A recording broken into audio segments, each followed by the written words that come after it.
नहमदुहु व नसल्ली अला रसूलिहिल करीम अम्मा बाद फ़ाऊज़ु बिल्लाहि मिनश्शैतानिर्रजीम बिस्मिल्लाहिर्रहमानिर्रहीम। अस्सलामुअलैकुम व रहमतुल्लाहि व बरकातुहू। मैं हूँ नरगिस अवान और आप देख रहे हैं मेरा यूट्यूब चैनल निजात का रास्ता। परवरदिगार से दुआ है कि हर एक मुसलमान की औलाद को ताबेदार और फरमाबरदार बनाए, हर एक मुसलमान को उसकी औलाद को उसके लिए सदका जारिया बनाए। परवरदिगार से दुआ है कि हर एक मुसलमान को औलाद की तमाम ज़रूरियात हलाल तरीके से पूरा करने की तौफ़ीक अता फ़रमाए और तमाम औलाद को अपने वालिदैन की फरमाबरदारी करने की तौफ़ीक अता फ़रमाए। वीडियो शुरू करने से पहले मेरी आप सब से रिक्वेस्ट है कि मेरे चैनल निजात का रास्ता सब्सक्राइब करें, सपोर्ट कीजिए, कमेंट बॉक्स में कमेंट दीजिए।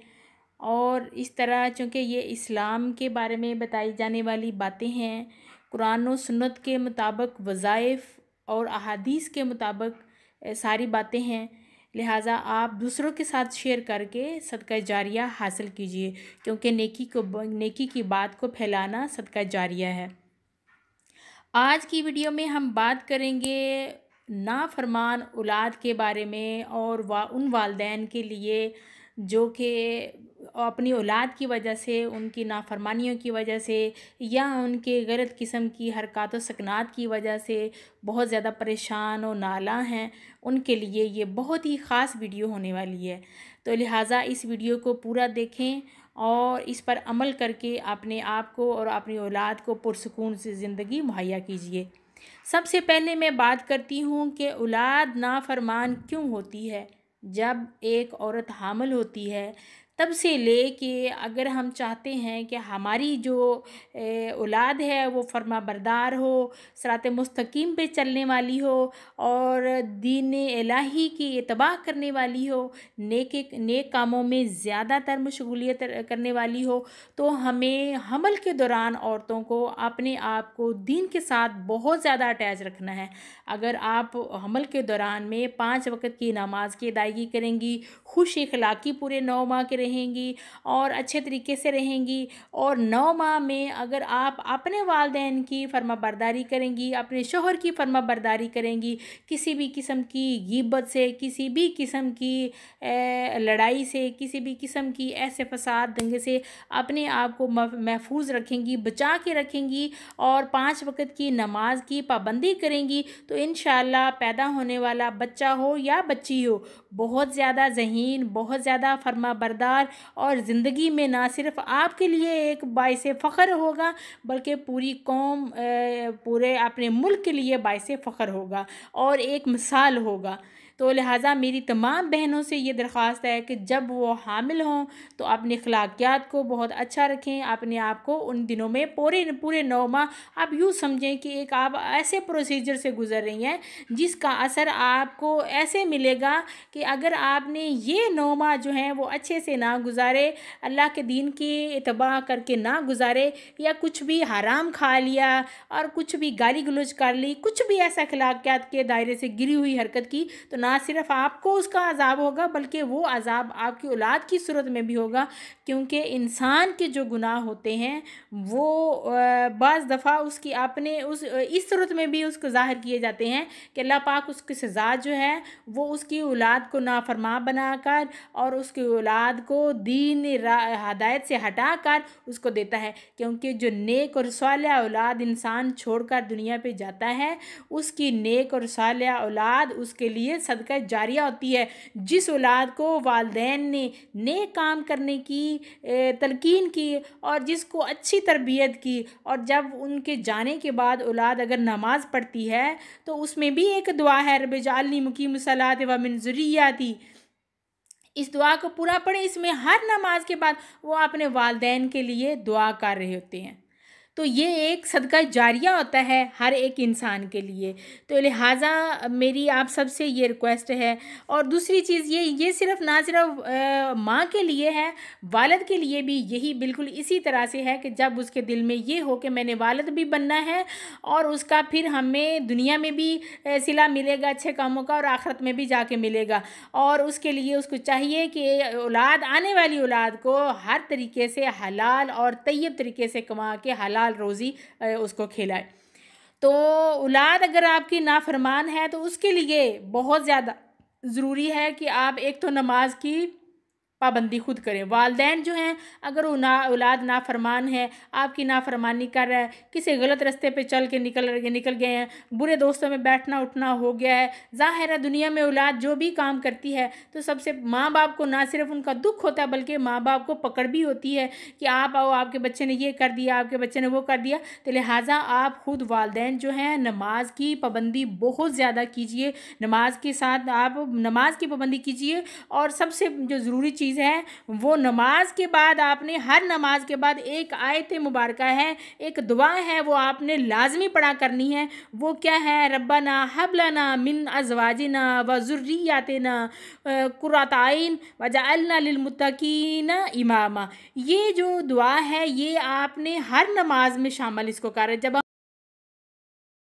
तो इसी दुआ के बाद आपने इसको भी इसमें शामिल कर ले, इसको याद कर ले, तो इंशाअल्लाह आपकी औलाद सारी ज़िंदगी जितनी भी आपकी औलाद होगी वो आपकी कभी भी नाफरमान नहीं होगी। दूसरी चीज़ है सदका ज़रूर दें, सदका तो देते रहें। अगर खुदा न खास्ता आपकी औलाद जो है वो नाफरमान होगी है तो कुरान पाक में सूरह शूरा में आयत नंबर उसकी 30 है, उसमें आयत नंबर 30 में है वमा अस्वाबाकुम मिन मुसीबतिन फबिमा कसबत अयदीकुम वयाफू अन कसीरा, कि तुम पर जो मुसीबतें आती हैं वो तुम्हारे ही हाथों के किए हुए कामों से आती हैं और बहुत से गुनाह अल्लाह पाक जो है वो माफ़ भी कर देता है।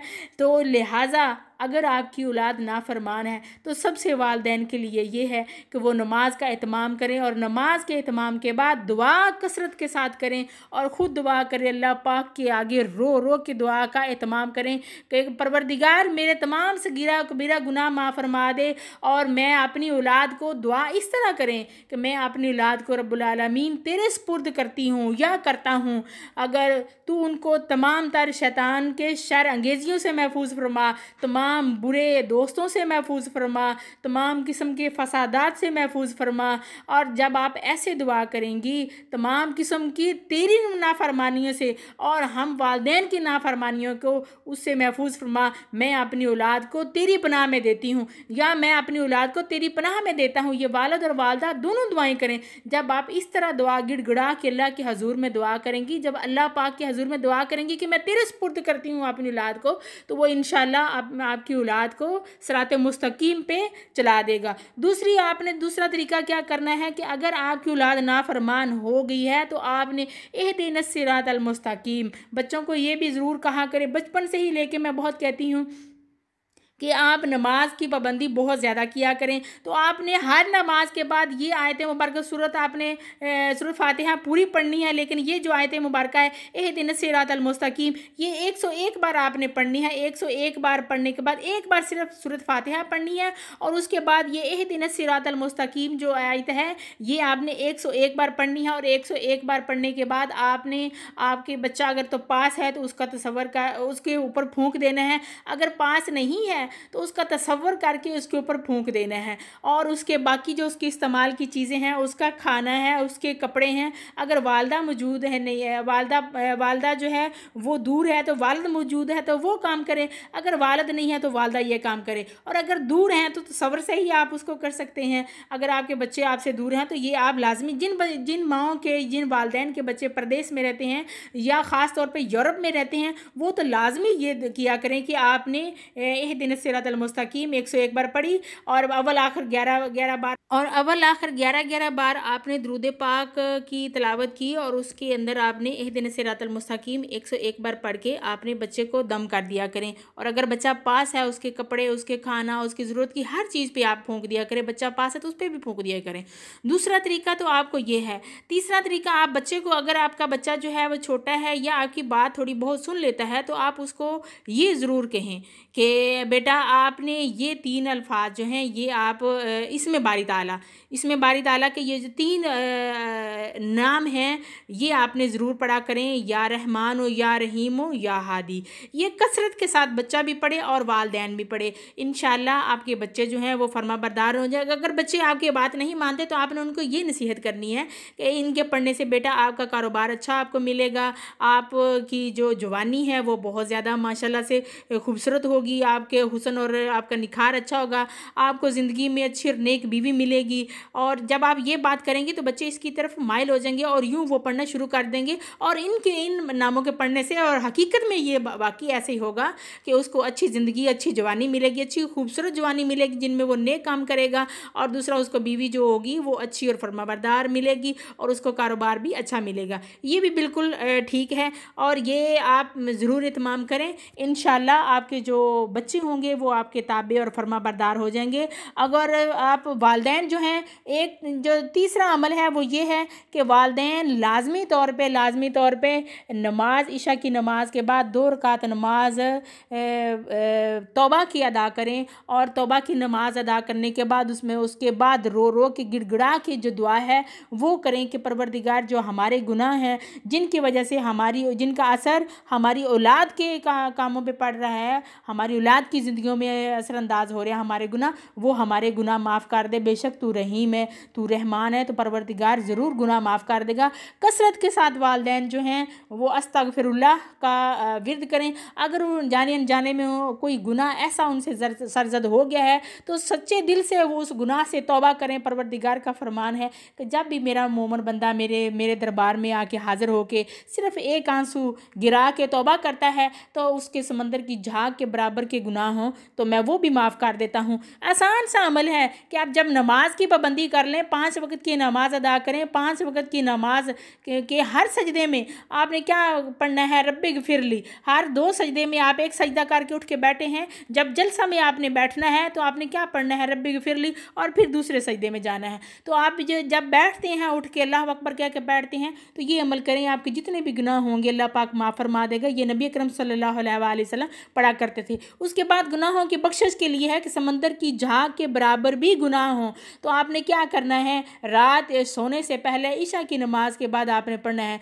सुबहान अल्लाह व बिहम्दिही सुबहान अल्लाहिल अज़ीम। 100 बार पढ़ लें तो आपके सारे गुनाह माफ़ हो जाएंगे। सच्चे दिल से वालिदैन तौबा करें, तौबा करके अल्लाह की बारगाह में गिड़गिड़ा की दुआ करें और ये जो मैंने वज़ाइफ बताए हैं इन पर अमल करें। इंशाअल्लाह अल्लाह करीम आपकी औलाद को नेक, फरमाबरदार, ताबेदार बना देगा। आपकी औलाद को ऐसा बना देगा कि आपके दुनिया से जाने के बाद ऐसे नेक काम करेगी जिनका अजर आपको आपकी वफ़ात के बाद भी मिलता रहेगा। औलाद, नेक औलाद इंसान के लिए सदका जारिया होती है और ये सदका जारिया आपके लिए ना सिर्फ दुनिया में आपके नेक औलाद फ़ायदा देगी, आखिरत में भी आपके लिए फ़ायदेमंद, मुफीद साबित होगी।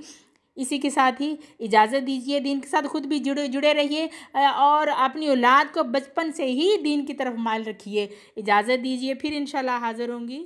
अल्लाह हाफिज़।